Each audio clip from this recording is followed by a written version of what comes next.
Vous profitez des jours fériés pour avancer sur vos projets créatifs et entrepreneuriaux. Bonjour, c'est Bertrand, votre coach web. Bienvenue dans ce nouvel épisode du podcast, épisode 357. Et oui, aujourd'hui c'est un jour férié, mon calendrier l'affiche 1er mai, et il affiche un petit nom, fête du travail, voilà. C'est surtout, il faut pas l'oublier, je pense, une journée de célébration des combats des travailleurs et des travailleuses. La fête internationale tire son origine des combats du mouvement ouvrier américain pour obtenir la journée de 8 heures, et c'est à la fin du 19e siècle. Aujourd'hui, c'est le mercredi c'est le jour des livres. Alors, le livre dont je vais vous parler n'est pas vraiment lié à ces combats pour avoir une journée de 8 heures, même si quelque part, l'auteur, Chris Guillebeau, prône un élément intéressant dans ce livre, c'est pour ça que j'aime beaucoup ce livre d'ailleurs, je trouve qu'il était un peu sous-estimé. Il est sous-titré « Vire ton patron, fais ce que tu aimes et travaille mieux pour vivre plus ». Ça, c'est le sous-titre du livre, et le livre, c'est 100 € pour lancer son business, de Chris Guillebeau. Ça, c'est le titre français. La titre américain, en fait, ils ont mieux fait de traduire par la start-up à 100 $, qui était plus logique. Quand ils ont fait la traduction, a choisi 100 € pour lancer son business. C'est plutôt $100 Startup, le titre américain, qui est plutôt plus parlant, la startup à 100 $, et qui est écrit donc par Chris Guillebeau, qui est un blogueur, écrivain, entrepreneur, globetrotter. Il prône la non-conformité, il a écrit plusieurs livres, et en fait il vous invite à trouver votre voie professionnelle et changer de mode de vie. Alors le 5 mars 2008, il s'est lancé l'objectif d'écrire 1000 mots par jour, et il confie ne pas l'avoir fait tous les jours, mais il l'a quand même fait très régulièrement, puisqu'il a sorti 5 bouquins qui ont eu un succès divers. Vraiment, la startup à 100 $ est vraiment son best-seller. C'est celui, vous savez, dans tous les livres qu'il a sortis ensuite, et dessus c'est marqué par l'auteur de la startup à 100 $. Mais vraiment, le livre qui est désormais assez connu, qui est assez récent, c'est Side Hustle. Je sais pas s'il a été traduit en français, je me demande s'il a été traduit en français ou pas, mais vous savez, c'est l'idée en fait que, et c'est vraiment un mouvement que vous entendez beaucoup, c'est l'idée d'avoir plusieurs boulots, d'avoir un boulot qui vous fait vivre la journée, et un second boulot en dehors pour gagner des revenus soit complémentaires, soit faire une transition petit à petit vers cette seconde activité. Il parle beaucoup de micro-entreprise, de trouver aussi sa passion, d'être un petit peu,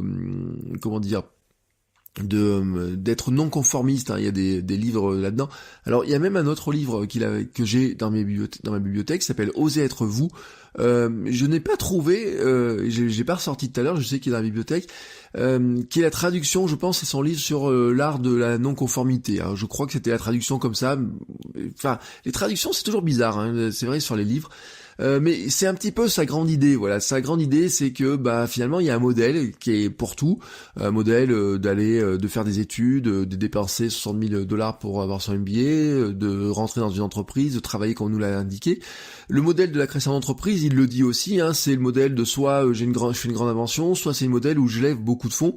Mais à côté de ça, en fait, il propose un autre modèle qui est le modèle de la micro-entreprise. C'est de créer en partant de pas grand-chose, et c'est en fait, il a construit son livre sur l'idée de comment créer une micro-entreprise, et c'est plutôt une feuille de route pour créer cette micro-entreprise en partant de pas grand chose, de pas beaucoup de moyens. En fait, le livre a été écrit en 2012, traduit en 2014, et il prône vraiment des éléments dont on parle beaucoup en ce moment dans l'entrepreneuriat, qui sont la liberté, la valeur. Il présente beaucoup d'exemples créés sans investissement. Et en fait, le livre est parti de témoignages de personnes qui ont suivi son conseil. Il est parti de témoignages qu'il a fait dans des séminaires, après ses premiers livres, etc. Et ce qui est assez intéressant dans cette histoire-là, en fait, c'est que il parle à l'origine d'entreprises qui ont été créées avec pas forcément 100 €, 100 $, mais en tout cas moins de 1000, qui génèrent pas forcément beaucoup d'argent, mais on est autour de 50 000 $ par an. Vous voyez, de revenus, donc ce qui permet de faire vivre une personne, et certaines qui ont maximum 5 salariés. Vous voyez, on est dans ce cap-là, on n'est pas dans les startups qui ont des centaines de salariés, mais peut-être, certaines de ces micro-entreprises pourraient y passer, mais en tout cas, elles y passent pas par la voie classique, qui est de dire, je fais un business plan, je cherche à trouver des fonds pour avoir 3 millions, j'embauche plein de gens, et puis tout le monde se demande encore ce que je fais maintenant. Non, lui, il est vraiment sur une création qui est plutôt sur partir directement dans une idée qu'on va développer, qui va permettre de gagner de l'argent assez rapidement. Et il dégage en fait 3 leçons sur la micro-entreprise qui sont des leçons qui sont intéressantes. La première, c'est la convergence entre sa passion et ce à quoi les autres s'intéressent. C'est-à-dire que vraiment l'idée là-dedans, c'est de dire on a une passion, ou des compétences, et on a des gens qui s'intéressent à ce que l'on fait et comment est-ce qu'on va faire pour rejoindre les deux. La deuxième chose, je vous l'ai dit, c'est les compétences et la transformation des compétences. C'est-à-dire qu'en fait, on a différentes compétences, on a plusieurs cordes à son arc, voilà, c'est vraiment l'expression, mais en fait, celles que l'on utilise dans son travail au quotidien ne sont pas forcément celles qui sont le plus utilisées, parce que des fois on a d'autres compétences qui sont pas vraiment utilisées dans son métier d'origine, ou vraiment pour lequel on est payé, mais on s'en sert quand même, et elles pourraient servir dans d'autres métiers. Il donne l'exemple par exemple d'une serveuse qui exploitait ses compétences relationnelles qui lui permettaient de bien servir ses clients, d'avoir de plus gros pourboires, pour se lancer dans une entreprise de relations publiques, et qui a créé une agence de relations publiques qui a 5 salariés. Plutôt que de galérer à trouver un emploi de serveuse, d'enchaîner les emplois de CDD de serveuse, les compétences relationnelles qu'elle utilisait pour bien servir ses clients lui ont permis aussi de développer une entreprise de relations publiques. Et la troisième leçon qui tire, en fait, c'est finalement que c'est une formule mathématique qui va utiliser pendant tout le livre, c'est passion ou compétence plus utilité égale succès. Voilà, et ensuite là, le livre est vraiment un guide, il comprend des modèles en tout genre, qui vont de l'énoncé de sa mission à son calcul de prix. Je dis voilà, il prend des formules mathématiques, si vous avez 1000 clients à 20 $, ça fait tant, pourquoi est-ce qu'il faut avoir des clients récurrents, enfin vous voyez, tout un tas d'éléments de ce type-là.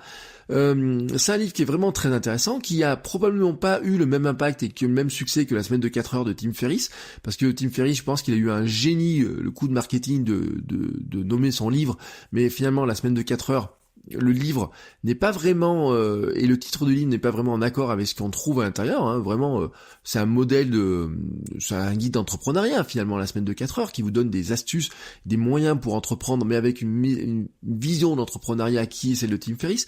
Et Tim Ferriss, il aime bien Chris Guillebeau, si vous regardez un petit peu le blog de Tim Ferriss, où je crois que c'est la préface d'un des livres de Tim Ferriss, il cite Chris Guillebeau, voilà, tout simplement. Il cite la startup à $100, je crois qu'il en parle même plusieurs fois dans son blog, il a sûrement reçu dans son podcast ou peut-être dans son livre, mais voilà, ils sont un petit peu dans la même lignée. Probablement qu'il n'a pas eu le même succès, Chris Guillebeau, avec son livre, mais en fait, je trouve qu'il y a une valeur qui est probablement plus importante et peut-être plus inspirante, et en tout cas, c'est un très bon complément. Il y a par exemple dedans les déclarations de mission, il vous montre plein de petits exemples comme ça, avec qu'est-ce qu'ils ont fait, et quelle est leur vision. Finalement, ce qui est très intéressant, c'est comme ça qu'il le présente, c'est, ils sont sur tel marché, c'est telle personne sur tel marché, avait cette vision inspirante qu'il transmet à son client.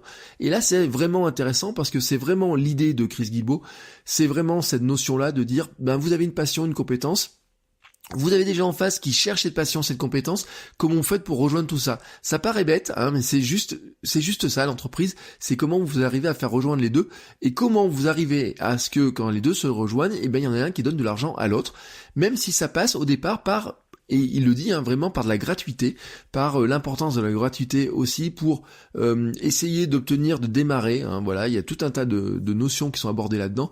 Vraiment, c'est un livre, je vous le dis, qui a été écrit maintenant il y a 7 ans, traduit en français il y a 5 ans, mais qui garde vraiment un intérêt, qui est vraiment très très très très intéressant, je trouve.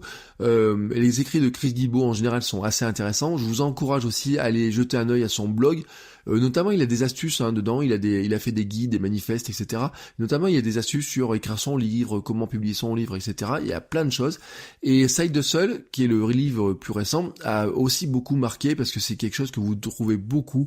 Si vous écoutez, par exemple, Gary Vaynerchuk parle beaucoup de Side Hustle, etc. Et c'est vraiment une notion que l'on retrouve énormément dedans, et c'est là où je dis que Chris Guillebeau a peut-être un impact qui est un peu sous-estimé, parce que finalement il y a beaucoup de notions qu'on retrouve dans ces livres qui sont vraiment des notions importantes et fondamentales dans ce que l'on retrouve actuellement dans l'entrepreneuriat, dans la création d'entreprise. Voilà, c'était mon conseil donc lecture du jour.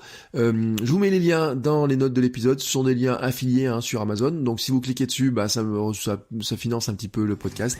Et moi je vous dis à demain pour un nouvel épisode. Ciao ciao les créateurs.